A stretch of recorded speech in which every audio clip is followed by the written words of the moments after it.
ロックさんが出るまでもないであります。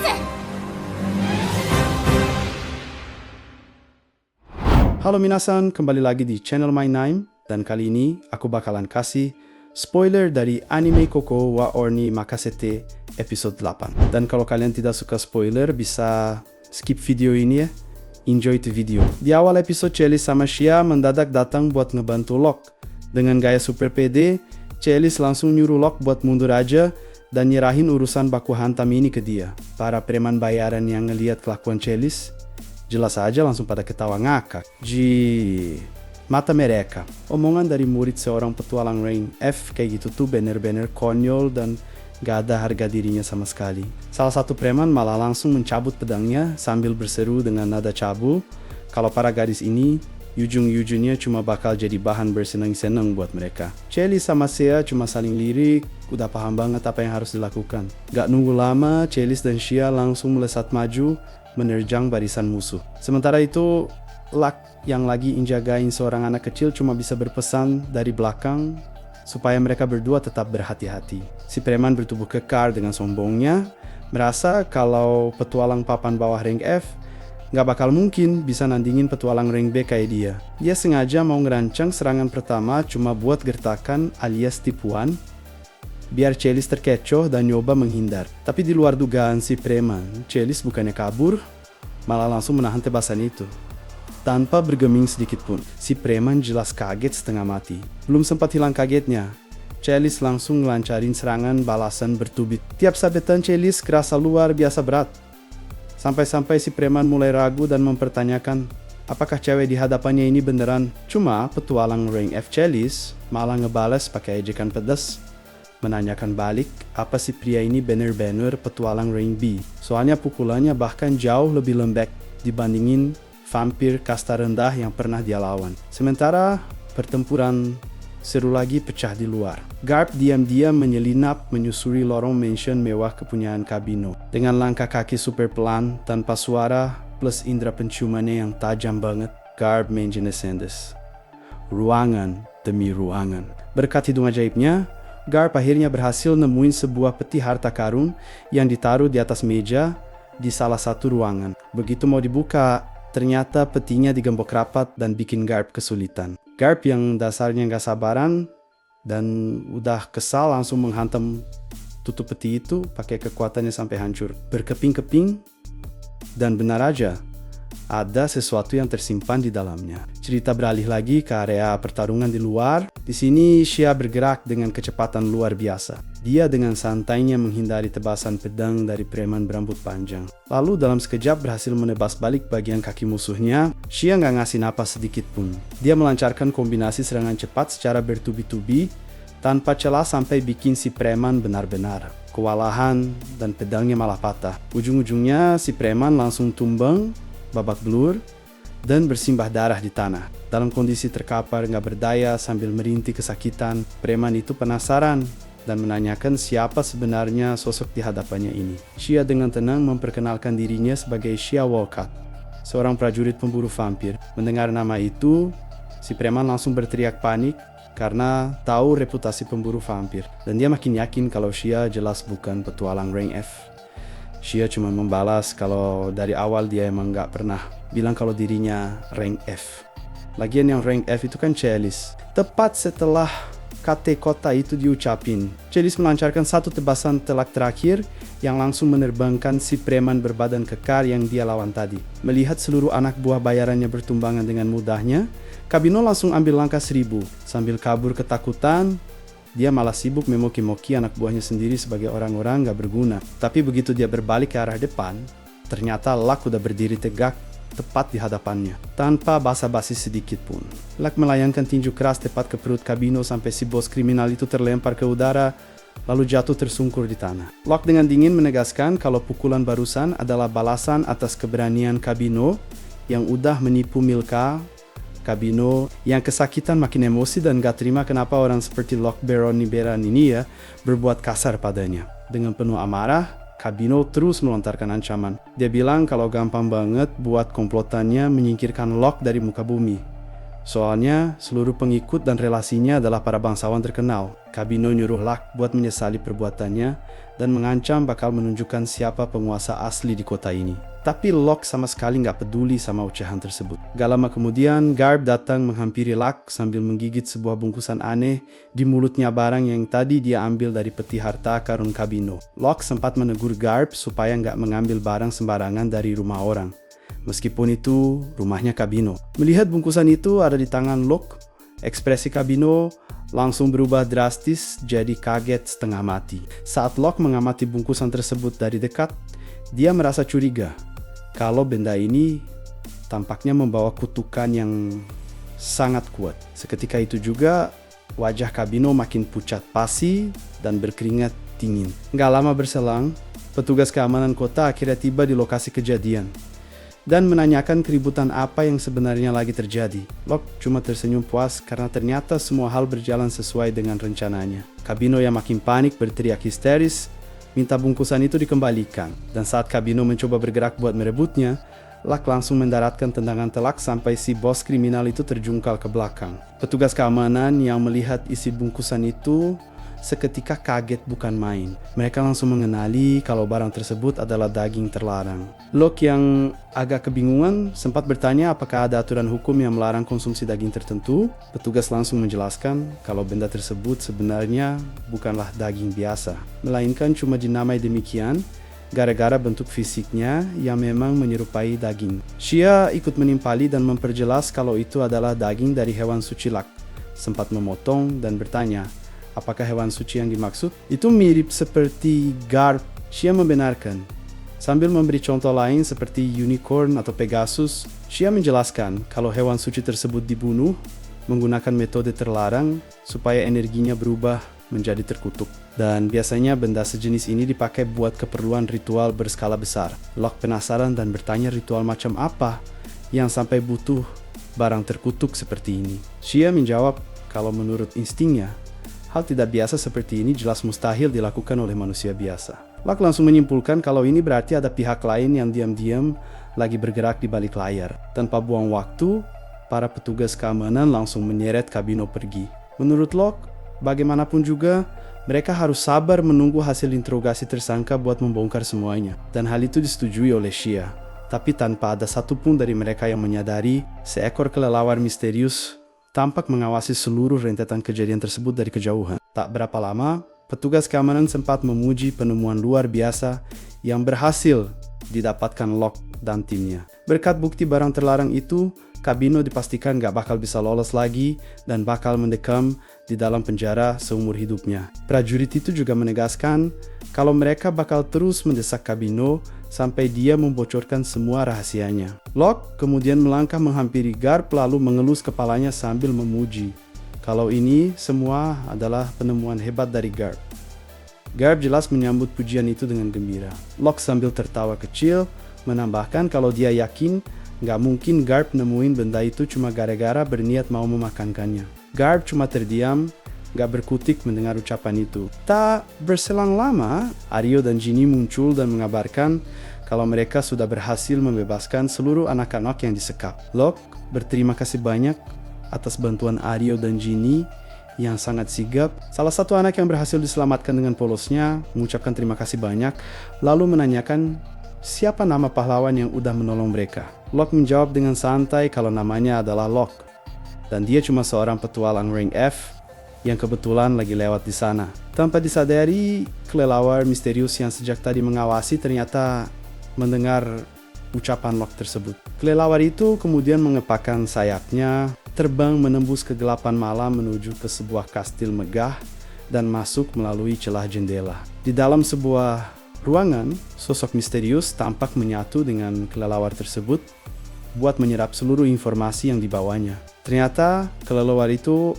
adalah bagian dari pecahan tubuh vampir itu sendiri. Setelah menyerap ingatan si kelelawar, vampir yang diketahui bernama Rode ini merasa kalau sosok Locke ini benar-benar menarik. Tiba-tiba seorang pelayan masuk memanggilnya dan memberitahu kalau sudah waktunya buat makan. Sambil membawa seorang wanita yang lagi menangis ketakutan tanpa belas kasihan sedikit pun. Brody langsung mendekat dan menancapkan taringnya ke leher wanita tersebut yang berteriak histeris memohon supaya dihentikan. Sementara itu, di suatu tempat, tampak seorang wanita berkacamata sedang duduk lemas di antara tumpukan buku-buku dengan air mata penyesalan yang terus mengalir. Wanita itu tanpa henti memohon ampunan kepada Tuhannya atas dosa perbuatannya di hadapan sosok monster yang sangat mengerikan. Adegan lalu berpindah memperlihatkan Eric yang mendadak menyampaikan permohonan maafnya kepada Lak yang lagi asyik menikmati minumannya. Jelas saja merasa heran kenapa tiba-tiba Eric minta maaf tanpa alasan yang jelas. Eric menjelaskan kalau dia lagi membicarakan soal lorong rahasia di tempat ini. Eric sama sekali nggak menyangka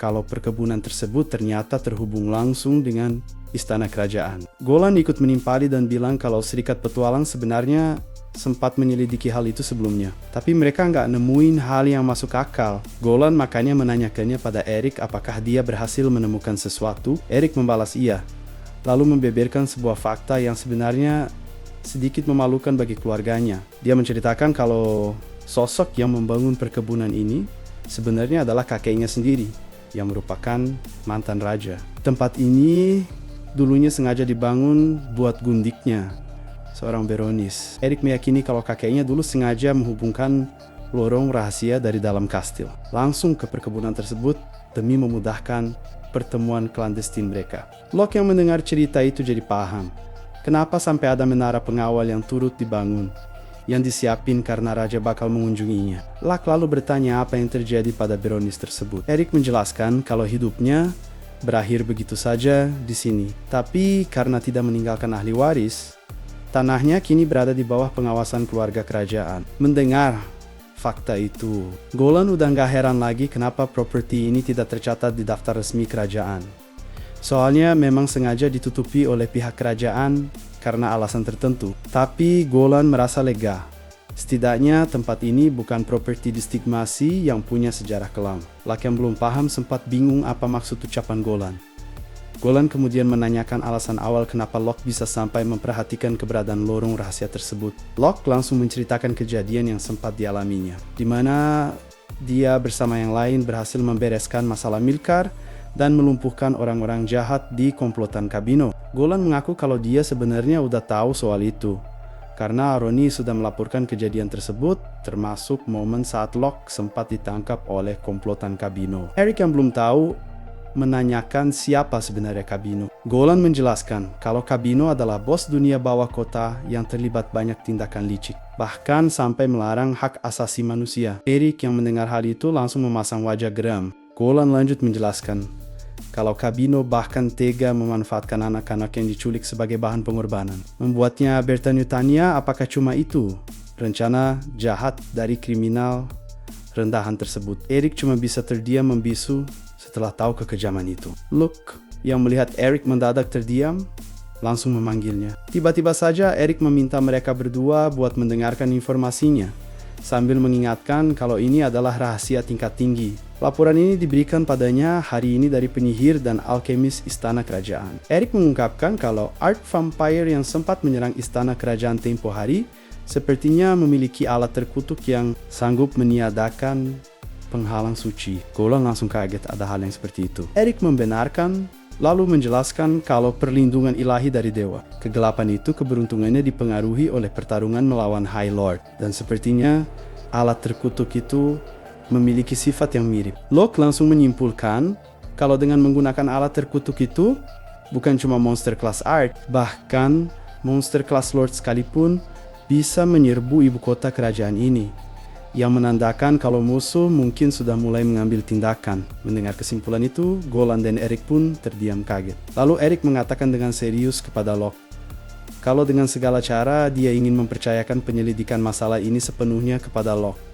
Locke menyanggupi hal itu, tapi dia bertanya dari mana harus memulainya. Menjalankan hal luar biasa seperti ini di ibu kota kerajaan tentu membutuhkan dukungan yang sangat besar, sehingga kemungkinannya pelakunya adalah para bangsawan. Locke pun mengeluh karena mereka tidak bisa sembarangan menggunakan kekerasan kepada para bangsawan. Golan menyahut bahwa Locke adalah seorang Archduke, jadi seharusnya tidak masalah jika bertindak keras. Namun, Locke tidak mau mengungkapkan identitas dia yang sebenarnya, dan menegaskan kalau sebisa mungkin Dia ingin menghindari pengungkapan identitas aslinya. Eric pun menimpali bahwa jika hal buruk benar-benar terjadi, Locke boleh menggunakan otoritas miliknya dan menanyakan apakah Locke bisa bertindak atas kebijaksanaannya sendiri yang langsung disetujui oleh Locke. Tiba-tiba terdengar ketukan di pintu. Golan sempat bertanya apakah Eric punya semacam stempel lambang otoritas yang membuat Eric heran. Lalu Locke membuka pintu dan ternyata itu Chalice. Dia menanyakan apakah Locke sudah senggang sekarang. Locke menjawab kalau obrolan mereka baru saja selesai. Tanpa menunggu lama, Chalice langsung memperlihatkan Milke yang sudah didandani dengan gaun baru yang sangat cantik. Melihat sosok di hadapannya, Locke sempat bengong dan bertanya, siapa anak ini? Sebelum akhirnya kaget menyadari kalau itu adalah Milke. Milke yang wajahnya memerah merasa sangat malu dan langsung meminta maaf pada Locke. Sambil panik, Milke berkata, kalau dia tahu gaun menggemaskan seperti ini sama sekali tidak cocok untuknya. Apalagi dia tidak akan bisa leluasa bersih-bersih kalau memakai gaun Brenda. Sehingga dia berniat untuk segera menggantinya. Namun sebelum Milka melangkah pergi, Locke memanggilnya. Milka heran. Ada apa? Lalu Locke langsung mengacungkan jempol sambil memujinya sangat menggemaskan dan bahkan sempat mengira Milka adalah seorang putri bangsawan. Pujian itu seketika membuat wajah Milka memerah karena tersipu malu. Milka membalas itu semua berkat Chalice yang memberikannya gaun yang begitu indah. Chalice tersenyum bangga dan mengatakan kalau pandangannya tidak pernah salah, sebab Milka sendiri memang memiliki pesona alami yang sangat bagus. Golan yang baru lihat Milka langsung ikut kagum dan memuji Milka sebagai gadis muda yang luar biasa. Locke lantas memperkenalkan Golan sebagai ayahnya Chalice, dan Milka dengan sopan menyapa berharap mereka bisa rukun. Setelah itu, Locke memperkenalkan Eric sebagai sosok yang telah memberikannya tanah kediaman ini. Milka yang menyadari bahwa berkat Eric lah dirinya bisa bertemu dengan Locke, langsung mengucapkan terima kasih kepada Eric dengan menyebutnya Pak Tua Eric. Mendengar dirinya dipanggil Pak Tua, Eric seketika kaget terdiam membisu di sudut ruangan. Golan tertawa terbahak-bahak sambil merangkul Milka. Menyadari kalau di mata anak seusia Milka, mereka berdua memang sudah tergolong tua. Tidak terima dipanggil Pak Tua sendirian, Eric langsung memanggil Milka kembali. Dia mengatakan kalau Locke ini sebenarnya seumuran dengan mereka dan suma-suma pria tua. Locke pun heran apa yang membuat Eric kesal dalam persaingan seperti itu.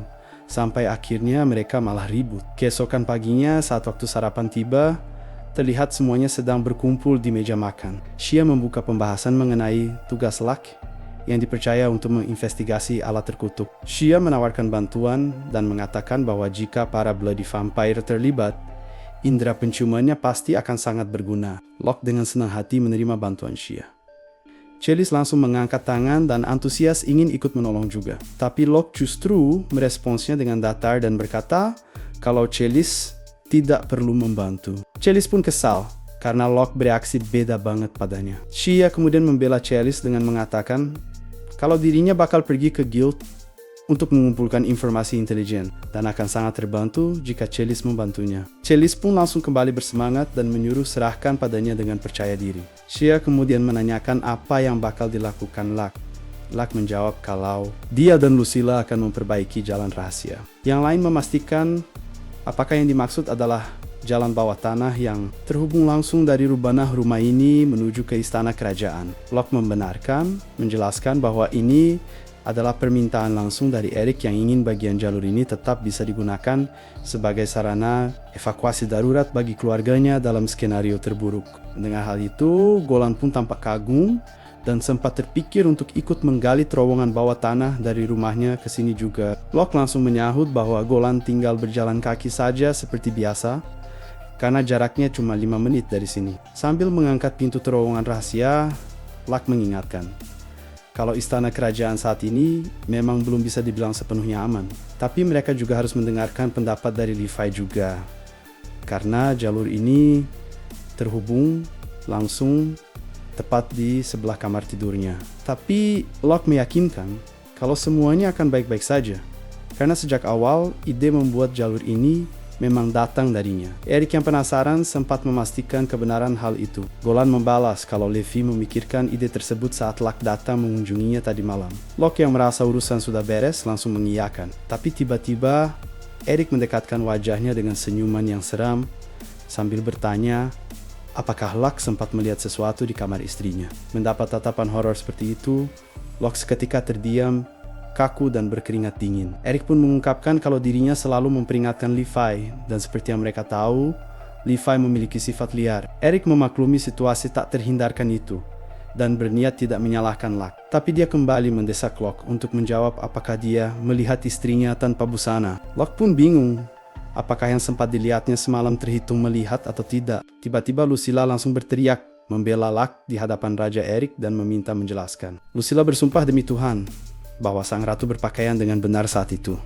Dan Gerberga pun berkokok mengiyakan kesaksian tersebut. Mendengar konfirmasi itu, ekspresi seram Eric seketika lenyap dan berubah menjadi tawa lega. Bilang kalau dia senang mendengarnya. Eric percaya penuh pada kesaksian sang ayam suci dan langsung meminta maaf pada Locke karena sudah mencurigainya, sambil merangkul pundak rekannya itu. Eric tertawa berdalih kalau dia salah paham gara-gara tingkah Locke yang mencurigakan, lalu menyuruh Locke untuk segera mencari wanita yang baik untuk dirinya sendiri, yang diiyakan saja oleh Locke. Melihat perubahan sikap Eric yang begitu drastis kalau sudah menyangkut istrinya, Golan hanya bisa berkeringat dingin, membatin kalau seperti biasa Eric tidak bisa berpikir rasional jika berhubungan dengan Levi, dan menurutnya itu menakutkan. Setelah situasi tenang, mereka beralih ke dinding istana di kamar Levi. Locke di sini menggunakan sihirnya dan menjelaskan bahwa dengan sihir penyembunyian yang sudah dia pasang, pintu masuk rahasia ini tidak akan bisa dilihat oleh orang biasa. Levi bertanya, bukankah para penyihir bisa melihatnya? Locke menjelaskan untuk itu dia menyiapkan kunci sihir verifikasi kepemilikan supaya mereka bisa jadi salah satu pemiliknya. Locke meminta semuanya untuk verifikasi satu persatu agar jalur ini terkunci khusus hanya untuk mereka dan akan terkunci untuk orang lain. Levi dan kedua putrinya, Mary, dibuat sangat terpukau dengan keajaiban sihir tersebut. Levi yang memperhatikannya merasa itu sihir yang luar biasa, dan Locke pun membenarkan. Setelah itu, Levi menyuruh anaknya memverifikasi juga. Lucilla mengatakan pada Locke kalau dirinya dari awal tidak berharap lebih rendah dari Locke sihir. Ini tidak hanya memverifikasi pemiliknya. Lucilla tahu ini adalah kunci sihir 8 lapis. Locke membalas kalau dia bahkan menambahkan kunci ajaib 2 lapis di atasnya agar tidak terdeteksi oleh orang lain, bahkan penyihir, sehingga totalnya mencapai 10 lapisan. Bahkan penyihir selevel Locke sendiri butuh waktu setengah hari penuh untuk menghancurkannya. Hal itu membuat Lucilla semakin kagum karena secara realistis kunci tersebut hampir mustahil untuk ditembus musuh. Locke kemudian mulai menjelaskan, sihirnya membuat terowongan itu memperbaiki dan memperkuat bagiannya sendiri secara otomatis. Selanjutnya, Locke akan menghubungkan kunci sihir di pintu keluar di sisinya dengan yang ini juga. Jadi keluarga Eric bisa bebas keluar masuk. Eric sangat puas dan menganggap ruangan rahasia bekas peninggalan perselingkuhan kakeknya itu kini benar-benar membawa manfaat besar bagi mereka. Levi pun mengatakan mulai sekarang Locke bisa berkunjung ke istana kerajaan kapan saja dia mau, membuat Locke hanya bisa tersenyum pasrah di dalam hati. Scene kemudian beralih ke gedung Guild Petualang. Di sana Shia sedang memeriksa papan permintaan bersama Chalice. Mereka berdua mencari info apakah ada laporan orang hilang selain kasus Cabino, tapi tidak ada. Chalice pun berpikir, mungkin ada penculikan lain selain Cabino jika ada yang menarik, tapi dia merasa mereka sudah berada di jalur yang benar. Lalu Aryo dan Ginny datang menyapa. Chalice mengaku mereka sangat membantu kemarin, meski Aryo dengan rendah hati mengatakan kalau mereka saat itu baru saja bergabung. Ginny dengan ramah menawarkan bantuan jika nantinya Shia dan Chalice membutuhkan sesuatu. Shia pun dengan senang membalas, pasti akan menerima tawaran itu, lalu menanyakan apakah mereka sedang mengambil quest. Aryo menjelaskan bahwa mereka berdua akan pergi menjalankan misi membunuh demonic rats di selokan. Walaupun pekerjaannya membosankan, tapi tetap sangat perlu untuk sanitasi kota. Mereka berdua pun pamit untuk berangkat, sementara Shia dan Chalice menyuruh mereka berhati-hati. Sebelum pergi, Aryo menitipkan salam untuk Locke.